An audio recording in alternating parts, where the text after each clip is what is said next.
It's the Go Gopher Podcast with Mike Grimm, episode number 134. I am Mike Grimm, voice of the Golden Gophers, and welcome back to the podcast. This week, we are providing a bit of a public service to Gopher fans. I'm calling it the Gopher Fan Guide. We'll get you the lowdown on the upcoming fall seasons with the who, what, where, and when of buying tickets to Gopher events, how ticket price is determined, attending games and matches, new offerings and new things to keep an eye on, and much, much more. Senior Associate Athletics Director Mike Wierzbicki is in charge of external affairs. That includes marketing, tickets, communications, and more. If you're a Gopher fan, and I assume you are, stick around for all kinds of interesting and compelling content from within the Gopher Athletic Department. Our Go Gopher podcast is presented by alumni-owned Sunbelt Business Advisors and True North Mergers and Acquisitions. If you're a business founder planning to exit your business, start by contacting Sunbelt Business Advisors and True North Mergers and Acquisitions. Sunbelt serves more businesses up to $5 million in revenue than anyone, and True North M&A serves companies with revenues up to $150 million. Get a confidential, no cost, no obligation business valuation started today. Make the most of your life's work. Visit sunbeltminnesota.com or tnma.com today. Affinity Plus Federal Credit Union is also a big sponsor of the Go Gopher podcast. Life math is complicated, and Affinity Plus Federal Credit Union makes it easier with local financial experts available to help in person or virtually. You should go to affinityplus.org/Go Gophers for more info. They have an award-winning mobile app, so check that out as well. Longtime Gopher sports supporter Cub is a proud sponsor of the Go Gopher podcast. In a hurry, don't worry. Cub delivers. Get fresh meat, produce, everyday essentials, and more delivered to your door. Cub is the official grocer of the Golden Gophers and a proud sponsor of Gopher Athletics for over 20 years. We're podcasting episode 134 from the Aquarius Home Services studio. We invite you to subscribe to the Go Gopher podcast. It's free to subscribe and free to listen. You can go back and listen to past podcasts as well. It's all free. Last week, for example, we heard from Vikings linebacker Blake Cashman, a great conversation with the former Gopher star, as well as the great Daryl Thompson talking about Boulder options and their upcoming gala. Two great guests, so go back and listen if you missed last week's episode. This week, we're giving you the Gopher Fan Guide with Senior Associate Athletics Director Mike Wierzbicki. Stay with us. I'm Clay Geary, walk-on turned scholarship wide receiver for Gopher football. And I'm Ben Utek, U of M alumni, Super Bowl champion, and Tony Dungy Uncommon Award winner. We understand championship culture, which is why we're part of the True North family of companies. True North invests in only elite teams, like the champion team at Sunbelt Business Advisors, Minnesota's largest seller of companies. To learn more about True North and our diverse family of independently owned companies, visit TrueNorthEquityPartners.com. When we say that Cub milk is the freshest in town, we mean it. Less than 48 hours from farm to store fresh. We guarantee 7 days or more of freshness. It all starts with local dairy farmers who take great care in making sure all the cows are happy and healthy. We support local farm families 365 days a year. And that makes our milk even more delicious. So you always get the freshest milk and the biggest smiles.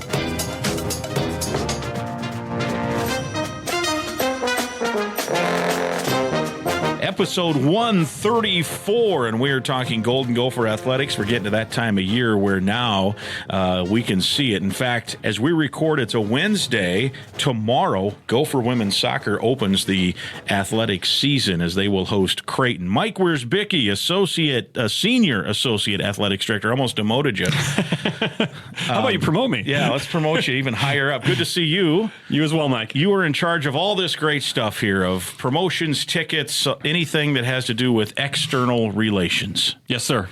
And you're excited about this. Always excited about it. Fall season's always a fun time. And you have a busy job this time of year, I would think, getting everything, even though now you've been here a while and you know the process, there's always, I'm sure, moving pieces and new personnel and new contractors that you're working with through various different vendors or what have you. So how is it for you in terms of busyness right now? Yeah, extremely, but that's the fun part of the job. And you're right, no matter how much you think and great, it's these summer months and we're not going to have as many events and we're going to get ready. And and we do, and things don't really slow down. There's no doubt once you get past the 4th of July, and then all of a sudden we've got, volleyball media days and football media days, and next thing you know, we're in camp for all of our fall sports. Things go at a different pace. So the seasons catch you quick, and whether we like it or not, we're gonna drop the ball at soccer, and we're gonna have first serve at volleyball, and football is gonna kick off, and we'll be ready. But these next handful of weeks are certainly busy. Yeah, and everything gets put into place, and then you're ready to go. We're going to talk football to start. We will hit volleyball and soccer. Those are the main fall sports, and then maybe just peek ahead to some of the winter sports because, as you mentioned, it is a year-round endeavor, and there are ticket opportunities and different things as well. So let's talk football first. Generally, of course, as we talk, we're 2 weeks from tomorrow night. It's an August 29th home opener, season opener at home, North Carolina. How are ticket sales going for that? Last year was such a fun night with a sold-out crowd, a gold out against Nebraska. Well, we're excited, and we're certainly expecting a great crowd again, and tickets are still available, gophersports.com for anyone looking for their options. But I think, with any time, the start of the fall season, and you get to welcome a great opponent from the ACC like North Carolina, which, comes with a lot of brand, value and an opportunity to really see where we're at on the field. But I think for our fans, it's an exciting way to kick off the season. That's nothing against other opponents, but when you can have someone like North Carolina coming in with the brand and what they've done over recent years, and we had a great game against them in Chapel Hill last year. Excited to get them on our home turf, but it's a ton of fun. And Thursday night has kind of been our thing now for quite a while. That really kicks off that Labor Day weekend. Obviously, high school football. They're wrapping up with the state fair, so we really look at that Thursday night gold out, right? So encourage everyone to get their gold in Huntington Bank Stadium, but a really fun way to kind of set that holiday weekend and start it at Huntington Bank Stadium. As fans now, your season ticket holders are, at this point, I would think anyone who has been a season ticket holder for a while has renewed. Yep. Hopefully it's a high renewal rate. That's always your goal. But there can also be new folks that might be coming along. Still chance for those folks to jump on board and renew, or I guess buy maybe for the first time, or maybe come back after not having them for a while. For sure. And Mike, I think that's where you look at just, ticketing dynamics, and certainly things have changed in consumer behaviors, and, whether that's post-COVID or just, what other opportunities to spend your discretionary income, and you've got economic factors that we all pay attention to. But when you look at us, and especially football specifically, it's making sure that there are options no matter how you want to support Gopher Athletics and Gopher football. So if that's season tickets and coming to 7 games, great. You're going to get your lowest price point by investing in season tickets. But if you want to come to only a couple games, then great. We've got mini plans. Or you want to come to just one game, there's single games and group tickets. So I think the main message is that, we've got something for everybody, regardless of what your day-to-day life is like and how you want to support Gopher football. There's an option for you, which has really been our focus over the last, I'd say, especially 5 to 6 years of,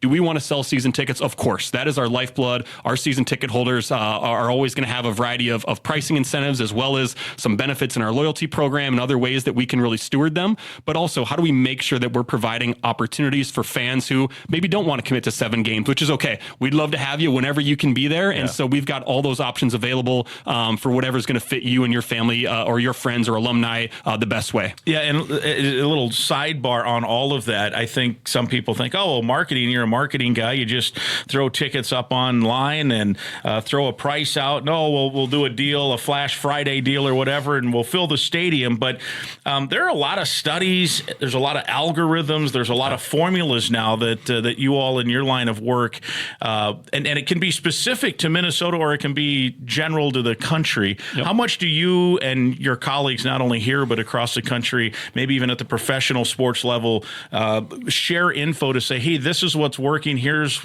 as you mentioned, buying behaviors, the way people consume content, buy tickets, do whatever, changes almost daily. So how much of that goes into what you decide in terms of offerings for Gopher tickets? Quite a bit, Mike. And I think that's what's unique. It's almost that there's so many variables. How do you boil that down to something that can really be strategic in how you make decisions? And I think there's no question that, the University of Minnesota and Gopher football is different than the University of Iowa and Iowa City in fan behaviors and amenities and just market and how things operate. But I think maybe that leads a little bit to, a little bit of the excitement of our new members joining the Big Ten, that we, obviously compare ourselves with other Big Ten institutions, but also we look at other schools of our size in major markets who have similar pros and cons of being in a major market. And so I think that's where even conversations with our peers at USC or with our peers in other major markets, that they're almost a better comparison at some points. Sure. comparative to a college town that just has a different opportunity. So that really gives us some chances to have those conversations. And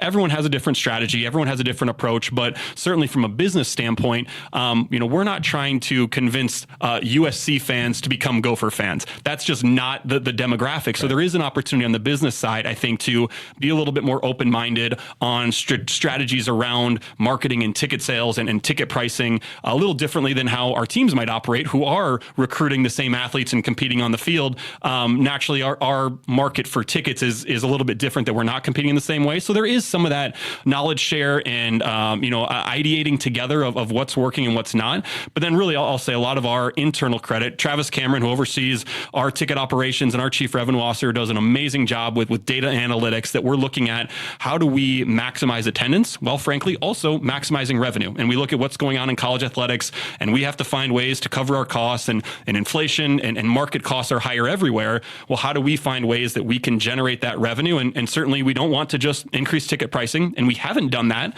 but we're finding other ways to make sure that we can price to market standards and make sure that we capture as much revenue as possible to pay for all those expenses that we've got on the expense side. Yeah. And do you then as well, I hear this term, it's not new anymore, this dynamic pricing. It's almost like it used to be, I think only the airlines would do that, where you could log on Wednesday afternoon. If you and I wanted to jump on a plane and fly to Dallas, it might cost us $300. Yeah. And 4 hours later, we could log on and it might be $219. And 3 weeks later, it might be $600. I'm not saying tickets fluctuate like that, but are there some ways now with the technology that maybe, okay, well, we need to either lower prices in this particular game because we're not selling as much, whether it's football, hoops, what have you, and other schools may or may not do this as well. Or, this seat, I mean, this is a premium game. And the Twins do this, premium game, Yankees in town, we'll have some dynamic pricing and force that price up a little bit. As you said, you got to maximize. There's a mesh point of filling the place at a cost or maximizing revenue and hitting that perfect mesh point. You're spot on, Mike. And I think that's a balance that we go through every single day. And I think that, yes, we can lean into that data, and we have more data accessible to us today than ever before. And I think that, it is basic economics, right? Supply and demand. And as inventory diminishes, that price is probably going to go up in some ways. But I think for us, when you look at especially football and the size of the stadium and different seating zones, and sure, sitting in the end zone is different than sitting at the 50-yard line, and the inventory available is different, that it's not just a blanket, we're moving pricing 5% here or 5% there. It's really strategic on those different zones and what inventory looks like to make sure that we can maximize to the demand that exists compared to the inventory that exists. So you're exactly right. And, you look at our schedule this fall, and it's tremendous that we're going to welcome our rivals to the South in September, which I don't know the last time we had Iowa up here in September. Yeah. I think it's been a while. So certainly it's always a game that everyone has circled on their schedule. But now you add that in what is probably going to be a wonderful weather environment, beautiful fall Saturday, all those variables together that probably do justify a different price point compared to something against a less marquee opponent. And certainly we're always evaluating those dynamics to, again, to your point, blend that world of maximizing attendance because we want as many people in the seats as possible, but also making sure that our pricing is adequate to market rate and meshing those together. Yeah. And how do you determine market rate, right? Yeah. You look down the road, the Vikings, face value of upper deck ticket, you're talking upper deck ticket in triple digits. That can be the case for certain games here as well. Get in price has been a thought in terms of how that works. So how do you set market rate? Yeah, and I think, Mike, some of that's historical data points, right? And again, there's variables that, whether it's weather, it's opponent, it's game time, it's day of the week, that there's always variables. So there's no perfect formula, but I think the buyer behavior kind of showcases us what's working and what's not, and allows us, and again, kudos to Travis's team who's able to analyze that data, make adjustments, and obviously we can see what's working and what's not, because it's not, just, hey, follow A to Z and you sell out your game. It's a very windy road to find the strategy that's working. But I think then that also leads to, it's not just ticket price, right? It's experience. And I think that's where we focus a lot, that we want to make sure those fans that are, giving us their Saturday, which, in football especially, it's a day, and you're tailgating, you've got a 4-hour game, you get back home. It is really a day. How do we make sure that your experience, we talk driveway to driveway, driveway is at a level that, obviously is more than just a ticket price, that it's a holistic experience of game day atmosphere experiences. Obviously, we'll leave what happens on the field to PJ and that's in his route. But from our standpoint, how do we maximize that in-game fan experience that regardless of what happens on the field, which is out of our control, we're making the game day experience as fun and enjoyable and making memories as much as possible. Yeah. And winning, you mentioned we'll leave the winning to PJ, but that does impact, right? I mean, this is maybe more than some schools.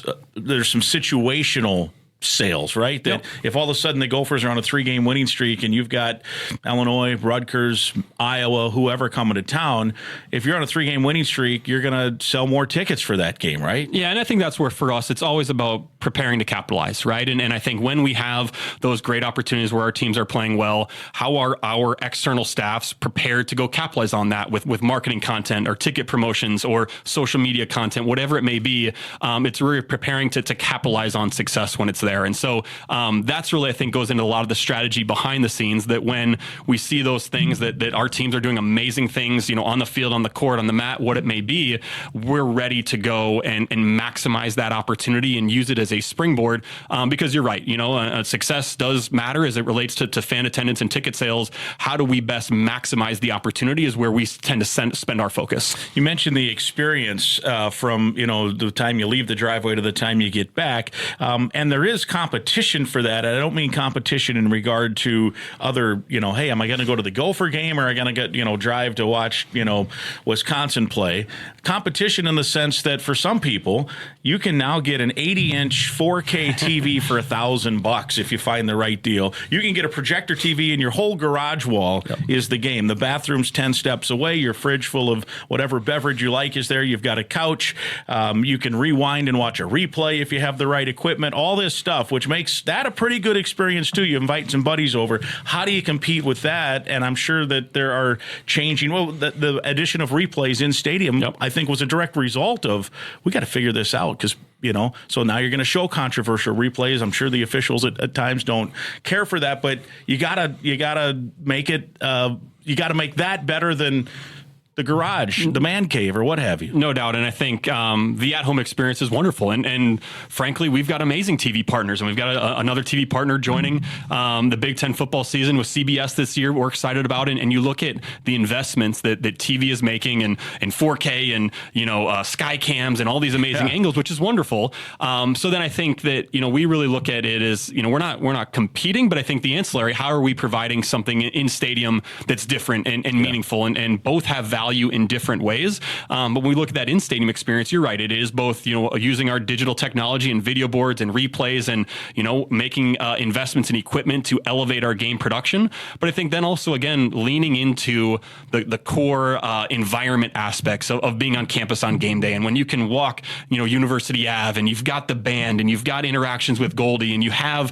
this opportunity to have camaraderie in the stands and kind of have your football family. Those are things that are a little different than at home. And sure, you can, gather with friends and watch the game, but layering in, I think, what are those traditional aspects of college football really are what we try to focus on to differentiate that experience. And if you're cheering on the Gophers at home, wherever you may be across the country or internationally, great. We appreciate that too. But obviously when you're in the stadium and you're coming on game day and you're tailgating and you're seeing our Spirit Squad and cheerleaders and marching band, it's a different atmosphere that I think also can really provide a lot of value that's different than the at-home experience. Yeah. When the Gophers score a touchdown on the Rouser plays, you can't replicate that in the garage. Yeah, no, right? And you can't replicate, listening to Mike Grimm as well. So that's, you've got all those options. Yeah, there are plenty of options out there, that's for sure. You mentioned a gold out, and there's also a maroon out and a stripe out, and that's kind of become popular in recent years at a lot of venues. Take us through, one, how you determine which games get assigned to what, and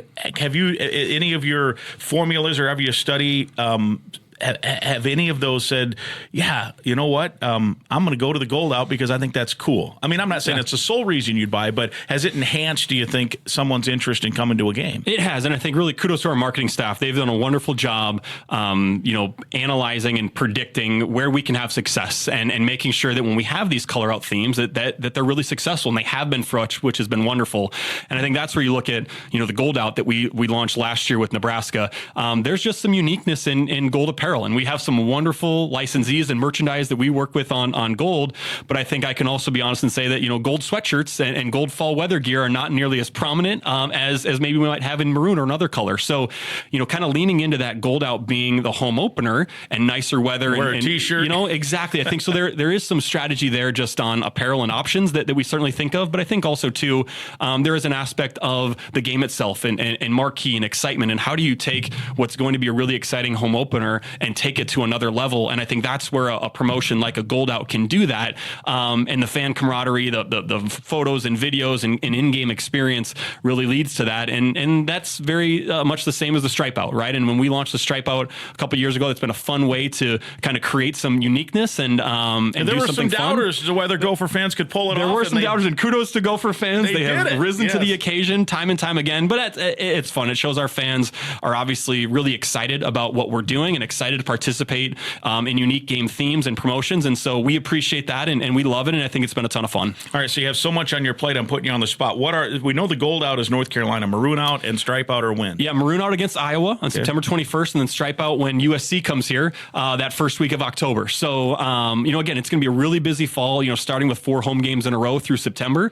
And then obviously we get on the road at Michigan at the end of September and then get USC coming back here. So a lot of fun to have those color outs with some really marquee matchups in the stadium. You mentioned tailgating, such a great experience. And are there some changes to parking lots this year that fans should be aware of? Yeah, we do have a few things. So we had a couple of lots that we've gone to a more reserve basis in the Maroon lot to really, again, elevate that experience and, make sure that people have reserved spaces for lots. We also have a couple other lots that we've expanded the amount of entry and exit lanes to try to make things a little bit more efficient. So for the vast majority, tailgating scene is going to be similar. A couple other construction projects going on campus with some new buildings being added that have changed a few things that we've communicated as well. So it's something that every year, which is great, we see more opportunities and we've got to pivot and provide some different experiences. But from a broad-based perspective in tailgating, it'll be lively, but pretty similar to years past. Yeah, and there's still opportunities at the fairgrounds except for the first game. Exactly. With how things operate at the fair, we won't have that lot 108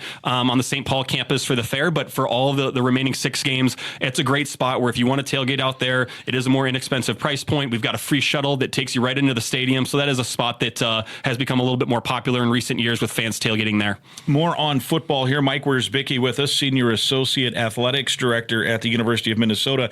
The Gopher Pass, that's still out there, and what a deal that is. It's become a fan favorite in a lot of ways. Yeah. And it's fun, I think, especially with technology.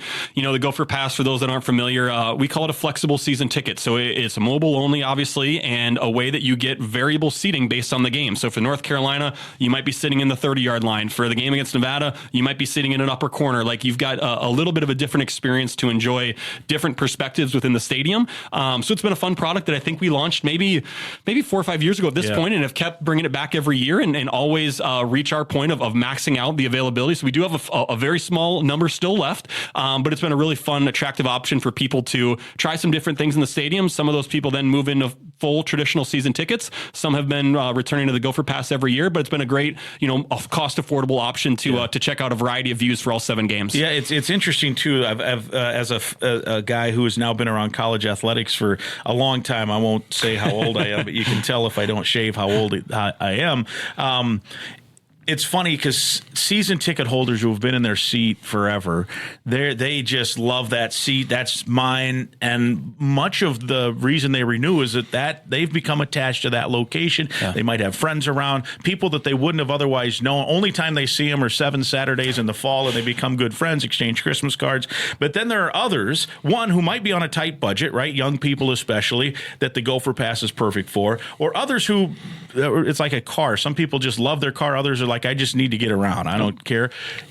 And that would fit where I want different views of the stadium. You're right. You might luck in some. Do they come in on Friday night or when do they? It's a little bit earlier in the week, but and I think, Mike, that's a great point too. Even with the Gopher Pass, no different than our other opportunities. We have guest tickets. So even if, Mike, you're a Gopher Pass holder, your friends who might be coming with you each week might vary. Well, great. You need to add 2 tickets for the North Carolina game, but you need 6 tickets for the Rhode Island game. Great. We've got a discounted price point to add on guest tickets, and then they sit with you with your Gopher Pass, and everyone everyone can be together. So really the main key there is flexibility, right? Like how do we create an option that for someone who's looking for a little bit more variety and flexibility, then great, that Gopher Pass is there to meet that need for them. And different views of the game, which I think, you might be on the east side and you get to look at the skyline one day. Yep. You might luck into a seat that's at the 20-yard line right down by where PJ Fleck might be, barking instructions to his quarterback.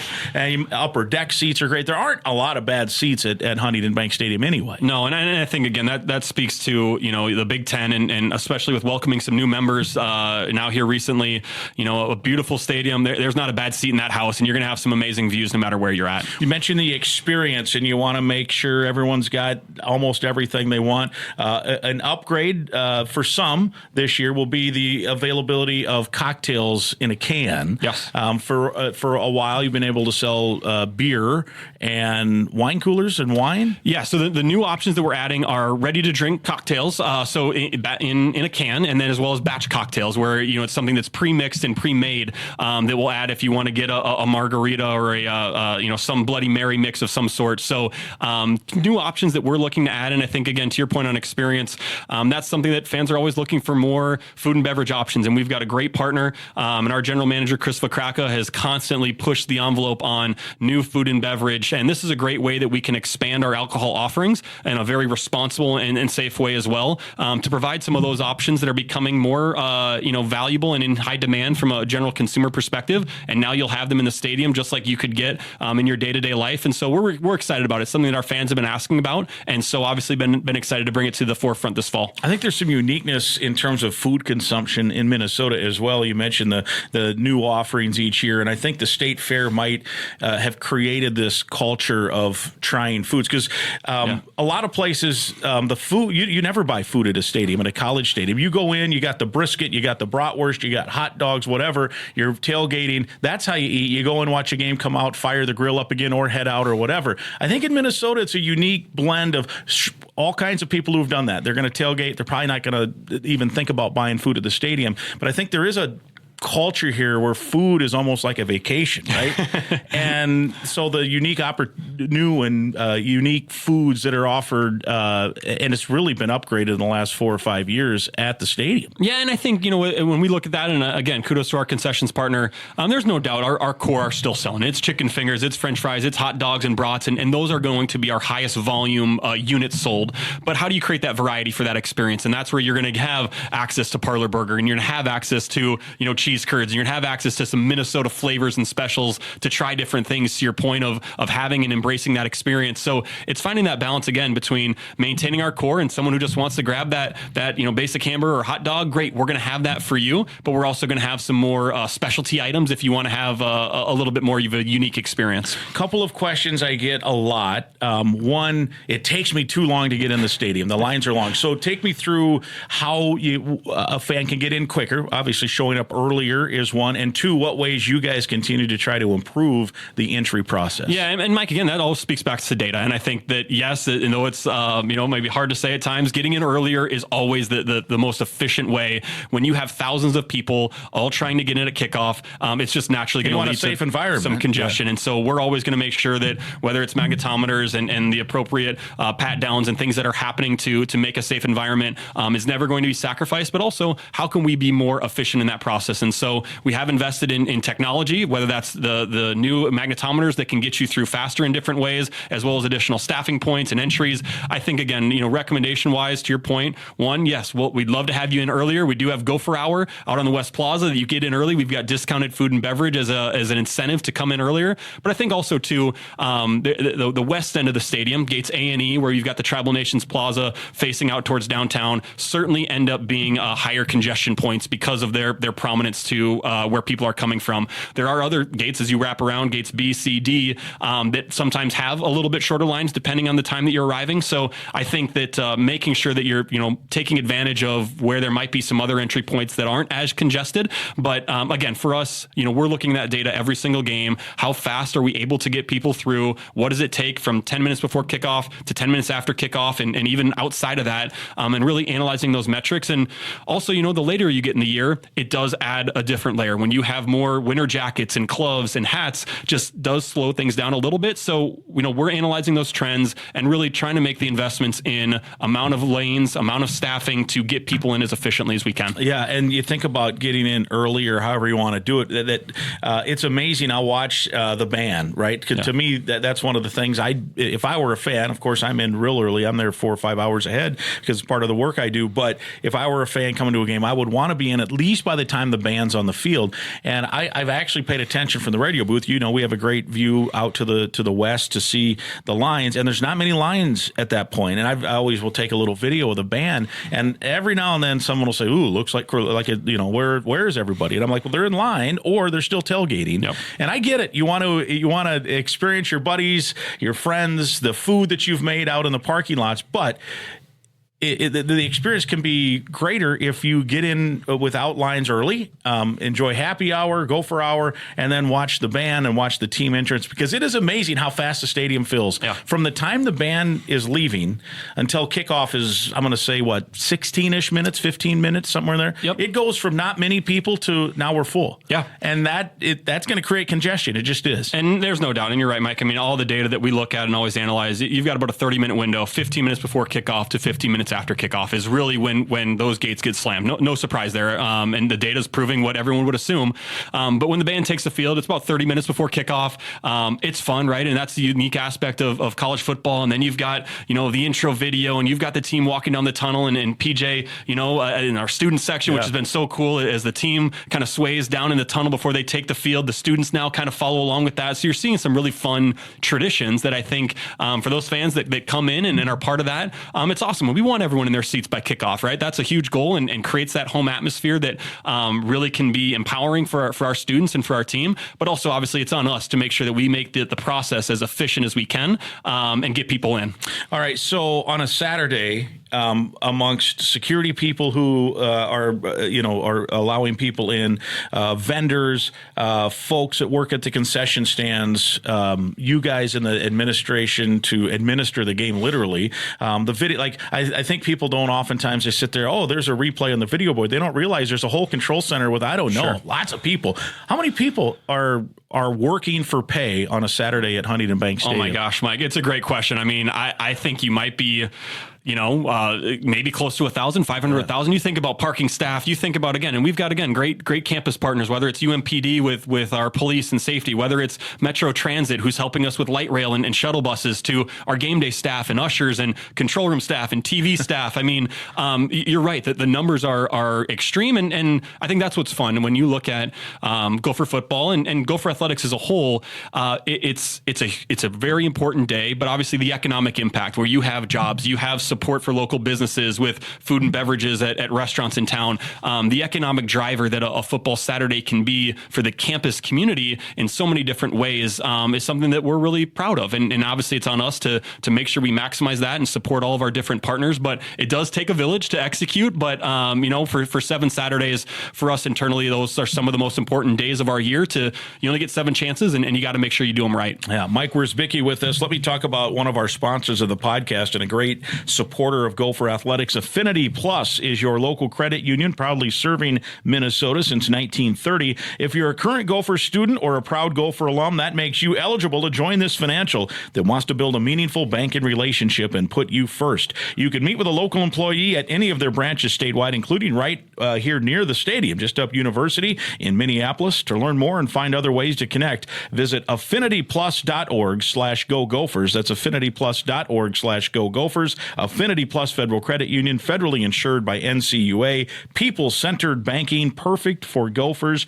And they not only support Gopher Athletics, they have the great polar plunges and the Special Olympics to help Special Olympics Minnesota. And I think we can tease it. I don't think there's any finalized things, but we might be talking about a polar plunge on campus. It sounds like maybe you may not even know this. I think we've had some previously too. Yeah. I think on the stadium footprint, but Affinity Plus is obviously a tremendous partner in Special Olympics as well, and we're really excited with our university relationship with Special Olympics to host them in the future here on campus. I believe in summer of 26 that we'll be hosting hosting the Special Olympics. So great local partnership. Yeah, no doubt about it. All right, speaking of partnerships, TV. So folks will be consuming content and games. We hope they all come to the stadium. Obviously, at 50,000, they all can't. Road games, certainly people are going to be watching. Yep. So if they don't have the extreme privilege of listening to the game on the radio. Well, I also believe that some people, Mike, will be watching on TV and then marry our radio broadcast with you and Daryl and Justin to get that local flavor. But mostly just to hear Guardsy's sideline reports, if anything. But there are some new ways to consume Gopher football and really all sports now with the new TV partnership. Yeah, we're excited, and kudos to Commissioner Petiti and the Big Ten staff. And you look at the Big Ten TV media agreements that we feel are the best in the country. With you've got amazing linear national partners in Fox, NBC, and CBS, where you've got Big Ten football, especially on a Saturday, from the Fox early game at noon Eastern, 11 Central, to CBS in the afternoon, and then NBC in the evenings, where you've got primetime coverage across all of the major brands with Big Ten football is tremendous. And I think then that leads into just, again, scalability, national presence, national visibility that's really impactful for our university, our student athletes, and obviously our alumni to be able to watch no matter where they're at. So we're excited about those offerings. And obviously we know that also leads to some questions from fans of where do I watch or how do I watch? And so we get those too. We will always have updated information, gophersports.com. We'll always have that schedule. Here's how you can watch, whether it's on traditional linear TV or if we're streaming on Peacock, which is an opportunity that happens from time to time as well. All that information will always be there on gophersports.com to make it as easy as possible, but also really excited about leaning into those national broadcasts, opening the season on Fox National again with North Carolina. We play on CBS National on Black Friday when we visit Wisconsin and Madison. So really cool opportunities for our program to be on the national stage. Yeah, the league itself, it's almost an NFL-style triple header, right? You think of a Sunday NFL game at noon, and then they got the 3:25 games, and then they've got the Sunday Night Football, and that's what the Big Ten, just as a 18-team league, has accomplished here. It is, and I think, that also speaks to, again, success from the Big Ten Conference, and you're coast to coast, and you've got Penn State and Maryland and Rutgers, and you have USC, UCLA, Oregon, Washington, and then obviously us and everyone in between. And so when you have that national coverage and you have these major markets, we're able to lean into that and really maximize our TV reach, which is so impactful in a variety of different ways. You mentioned the Black Friday game. There are also, I think FS1 has now taken on a series of Friday Big Ten games. I don't know if it's every week, but there's several now that have been announced. What is Minnesota's stance on Friday games as it relates to whether they would host or be interested in visiting an opponent for a Friday game? Yeah, I think, Mike, no matter what, it always goes back to, we want to make sure we're supporting the conference, supporting our TV partners, and TV is a huge driver of our bottom line revenue. There's no doubt about that. And I think where we can find ways that drives programming and it reaches viewers, and where we can have our brand in front of national audiences, it's really impactful. And I think that's where, you talk about our Thursday night home opener on Fox, like what a tremendous way that, we are getting the spotlight across the country. So certainly midweek games have some challenges, both with fans who have, their different lifestyles and businesses they operate, as well as from a campus perspective, right? To operate a football game with tailgating and again, a day-long festivities on a campus, academic day comes with some challenges. But I think also we've successfully navigated those in the past. Won't be hosting any Friday games this year, but something that certainly is always on the conference's radar of how do we maximize, the exposure from TV, making sure that our brands are on that national coverage. So it's always something that's a conversation. Now, I've seen people talk about this, and I've thought it's not a terrible idea, and I'm sure you guys have discussed it internally. Maybe you don't want to talk about it, I don't know, but MEA weekend would seem to be, because you're right, you get that benefit of you're the only game in town on a Friday night. So you get this national exposure. There are no high school games on MEA weekend, no classes here at the U. So if somehow the conference could look and say, and the school say, hey, there is a time we could potentially take advantage of this. As you mentioned, not this year. It hasn't happened in the past, but maybe that's something down the road that might work. It is, Mike, and I think that just, again, gets maybe the uniqueness of scheduling, right? Yeah, now in an 18-team league and multiple TV partners, and so the intricacies and logistics of not only creating a schedule, but then also having TV selections and TV picks, and there's a lot of layers to that and a lot to navigate, but always something that I think the conference is doing everything they can to make sure that our schools and our brand is positioned for exposure, and obviously, we figure out logistically how we make that happen, but whether it's travel and we've got to, get to the West Coast, and then the next week we're on the East Coast or whatever it might be, there's a lot of layers to that schedule that kind of then all tie into the TV programming schedule as well. Forever, everyone's talked about Pac-12 after dark, and the Pac-12 is, I guess, gone. Oregon State and Washington State are trying to figure out what that means for them, and will they keep the name of the conference? That said, with the 4 additions from the Pac-12 to the Big Ten, could we potentially see, whether it involves the Gophers or not, some Big Ten after dark? Maybe a USC or an Oregon would host a 9 p.m., it would be a 6 out there, 9 p.m. East Coast game that here in the Central Time Zone might take you into the 11 or 12 o'clock hour at night, which we used to, we get home from our game, click on, some Pac-12 game.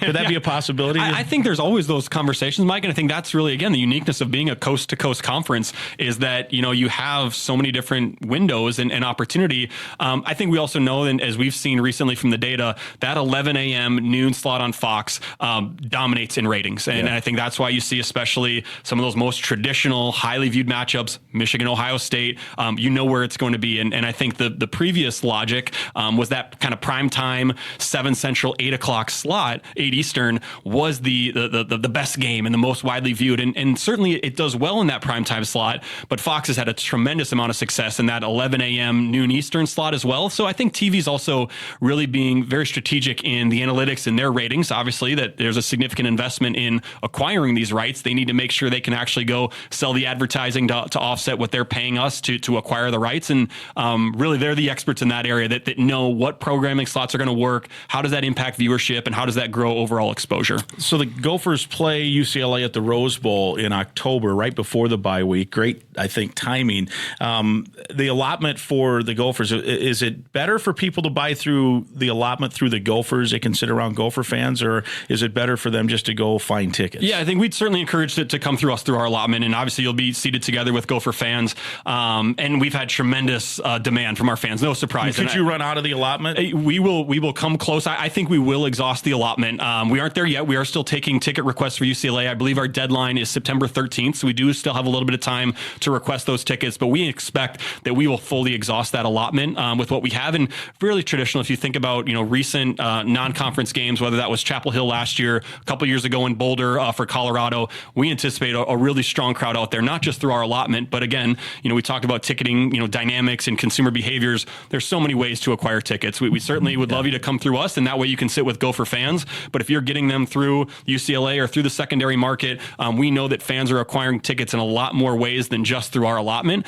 So given what we've already seen in demand and interest, we really expect that game to be attended probably even more than that game in Boulder was. And it's going to be one of our best non-conference games that our fans will travel to. Yeah, I can't wait. I mean, I've had a lot of people this summer talk about we're going out, we've got our plane tickets and whatever, and it should be a fun game. It should be a good game, and it should be a fun spot, certainly, to watch Minnesota play. Last thing on football, and this also extends into volleyball and soccer and just campus in general. Anyone who has spent any time on campus this summer, as we're winding the summer months down, knows that it has been an absolute maze to circumnavigate road closures, construction. You mentioned there's buildings that are being constructed, which has forced the closure of some lanes at times, but the roads are being fixed and redone and resurfaced and widened or narrowed, or bike paths or whatever. How much of an impact will that have first on that Thursday night game, and then maybe as we trickle into the start of the school year? Yeah, it will be an impact, Mike, and I think that no different than the rest of Minnesota. We know there's winter and construction season, yes, right? And so we've certainly been experiencing that on campus, and I think the largest impact that there is a significant project still ongoing on 4th Street, which sits between Williams Arena and 3M Arena at Mariucci, just across from Huntington Bank Stadium. After the game. Exactly, right? heading towards University, heading towards 35W. And that will be at 2 lanes. That's a little different than in the past where it was at 3 lanes. And so we will have quite a bit of communication going out to our ticket holders to prepare for that. I think no different than we talk about, getting in the stadium early. We always encourage, get down early, get your tailgate spot, get set up, and just being on a college campus in an urban environment, there's always going to be some traffic impact, but we will have some of that additional impact this year with the construction that's happening on 4th Street. But again, would always just encourage that, we'll have information that we'll distribute directly to fans about what that impact could look like, to be prepared, know what's going on, but also, the number one way that we always encourage to try to avoid is getting there early. That's always going to make things a little bit easier for everybody. Yeah, certainly get there early, and then maybe even after the game, depending on the kickoff time, stay a little longer with your friends, have a post-game tailgate, and then let the traffic clear out a little Completely agree. You can listen to the post-game show. Nothing better. Nothing better, that's for sure. All right, let's talk some volleyball and soccer. As we record, again, we're recording on Thursday afternoon. Gopher women's soccer opens the season tomorrow night, so it'd be a Thursday night game. Did I say we're recording Thursday? It's Wednesday today. Wednesday afternoon, and the Gopher soccer team opens Thursday. Creighton comes to town tomorrow. I can't believe we're already here where the event starts. So exciting 10 home matches for the Gopher women. Elizabeth Lyle Robbie Stadium, Rock the Robbie. It's always it's a great soccer community in general anyway, but it looks like it's setting up for another fun year. You're right, Mike, and you kind of talked about soccer community and whether that's been Minnesota United or the Minnesota Aurora. Obviously, we've got a gorgeous stadium, a tremendous staff. Aaron Chastain's done an amazing job leading that program, and we're excited about where they're headed. So if you haven't had a chance to come out and enjoy a game, nothing better than obviously you get fall weather and you can get out and enjoy Gopher soccer, and we've got a great group of student athletes. So it's going to be a fun year, obviously kicking off Thursday night with Creighton, and then obviously tremendous home matchups throughout the rest of the year. So really excited for what's ahead with soccer. Yeah, and then volleyball, of course, that has become one of the hottest tickets in town. I don't mean it like recently. I mean, this has been an ongoing, really fun bonanza in terms of just watching great athletes and great high-level play and success. I mean, this program has had a lot of success. By the way, Keegan Cook, we don't have the time exactly, but he's set to come on next week's podcast at some point, so look ahead to that. I can't wait. That'll be his third appearance on the Go Gopher podcast, and he's always great. And I think he's really feeling good about year two. There's always a transition of period. It's weird because I think some of the narrative is, well, they didn't have a great year last year. And then you look at the record, and you look what they did, and you look where they competed and who they competed against, and it was a pretty darn good season. And I think they feel really good now about they've set the foundation, the expectations now within the program in terms of what the coach expects and all that stuff is, I think they feel real good about it. Yeah, and I think you look at the Big Ten, and again, adding new peers and top to bottom, the competitiveness in volleyball is tremendous. And I think we've had a extremely successful program for a number of years. Keegan's obviously continuing that path forward for us. And top to bottom, you're seeing competitive volleyball. You're seeing the growth of volleyball across the country, obviously with the Olympics as well, a great opportunity to showcase the elite athletes that are competing. But the growth of it has been tremendous and no different. When you get in the PAV, the atmosphere, the energy, the athleticism, it's a tremendous atmosphere and obviously a game to watch. And you look at their schedule. I think, we start heavy on the road, but we're playing Texas, we're playing Stanford, we're playing Baylor. Like, we have some really challenging non-conference opponents to start the year. And then by the time we get home, the Big Ten slate is no cakewalk. So the matchups night in, night out are tremendous, and really excited about what Keegan has this upcoming year. And, like you mentioned, Mike, I think volleyball in Maturi Pavilion has been one of our hottest tickets for a number of years. That's continuing. So fans, I would encourage you, if you're interested in coming and check out a match, gophersports.com. We do have, some inventory left for most matches, but it is going extremely fast, and obviously a great atmosphere to come check it out. Yeah, and you add those Pac-12, schools, you're looking at Washington and Oregon and others that is going to continue to add to the strength of the league.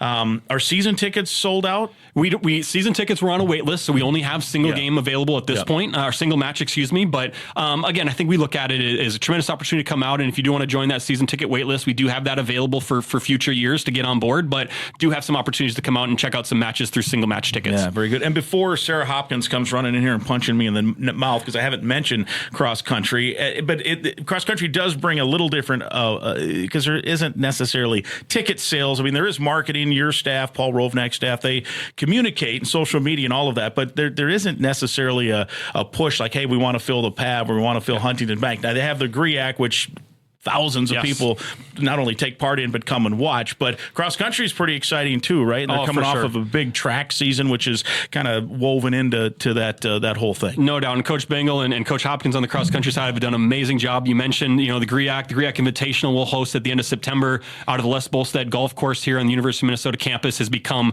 one of the best cross country meets across the country with the amount of colleges represented, D1 through D3, high schools, a really great way to celebrate the running community here on campus. campus. And so that's one that we always circle as a tremendous opportunity. That's really the focal point of celebrating our cross-country success and a great way to come see these athletes perform. But really excited for the year. Obviously, a tremendous amount of meets that they've got on the schedule as well. But that Roy Griak Invitational at the end of September is one that's always a pinnacle for the fall season. Yeah, and they have a couple of other, I guess I'd call them secondary home events, but the Griak is the big one. And then they have that uniqueness of most of their competitions will then be on the road, because most schools will host once, right? And then they travel the rest. So from your standpoint, it's easy for you. You don't have to worry about it. But but then we celebrate the success no matter where they're at. So again, capitalize when they're here at home, and obviously celebrate their success when they're on the road. Yeah, and they have, I think, high hopes for the season as well. Last one, EA Sports. We could get into NIL and all this stuff, but I frankly think people are worn out at the moment for it. We'll have you back on and do NIL and name, image, and likeness and how that might work and all this. So let's not talk about that. However, somewhat related is the EA Sports college video game, the football, what is it called? College Football 25? 24, yep. 24. Yep. I guess next year then it'll be 25. I always thought they were like cars. It was a year in advance. But players do make a little income off this, and I've talked to several Gopher players. Daniel Jackson and Ariante Ursary were on the podcast, and this was just before the game got released, and they were talking about how they can't wait.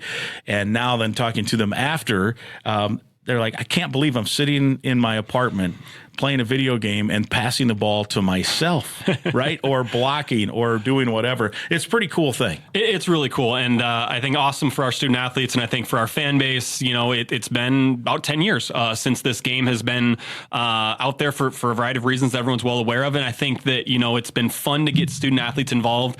There's a lot behind the scenes, right? And kudos to EA and their staff and how they replicate the stadium. And there's always some things that we've got to fine tune. And I think that is what's fun today versus what was going on in 2013, 2014 with the last game, is that it's not necessarily a copy that you've got sitting on your table. You can have that, but now with the digital aspect of video games, they can push updates, they can update rosters, they can add players, they can make changes within the game. So it is a little bit more unique in how it can be really current and stay up to date. But it's been a ton of fun. So really cool to see our student athletes participate. Fun way for our university. I think you think about the overall, Gen Z or youth movement with video games. What a great way for the university brand to be in front of, millions of people across the world playing this game and representing the U of M and seeing Goldie and seeing, our stadium and whatever it may be has been pretty cool. So it was fun to get it unveiled and get it announced, and cool that our student athletes get to participate in it. Yeah, and I'm not a video game player, but it sounds like, and I've seen, tweets of highlights of different things, that the whoever the software folks are at EA Sports, not just with Minnesota, but for all of them, did take some time to research and put in some traditions from every school, including Minnesota, and the stadium is pretty precise, it looks like. Outside of they had our guy Dragan Kesic as a right-footed kicker. I think everything else seems to be pretty good. Always some things that need to be fine-tuned, but you're right, Mike. And how their staff puts this together, from taking videos and photography and bringing that to life within a video game, is well above my skill set and understanding how they pull that off. But it is remarkable the level of detail and the planning, and whether that's just playing a game or it's going through their dynasty environment or going through a recruiting process. Like, there's just so many ways that the game comes to life in current trends, of whether that's recruiting or transfer portal or NIL, is all kind of integrated into the game, which is extremely impressive. Very good, Mike. Always great. Anything to add? Did we miss anything? I mean, I don't know, Mike. I think we covered a lot of it. No, we're excited for the fall. It's going to be a great year. 50 minutes of content here, but it does serve as a nice fan guide, just a resource.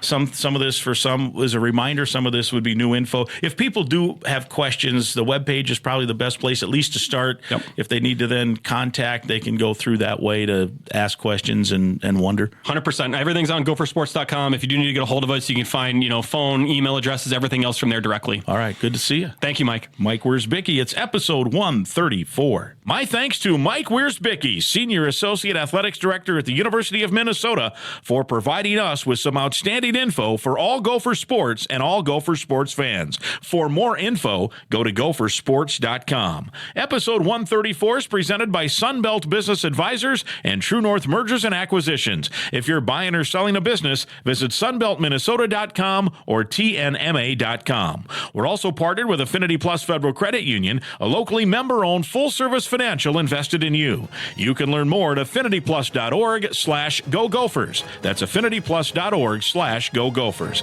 And Cub is a proud sponsor of Gopher Athletics for over 20 years and a proud sponsor of the Go Gopher Podcast with Mike Grimm. Cub, bigger savings on the items you love.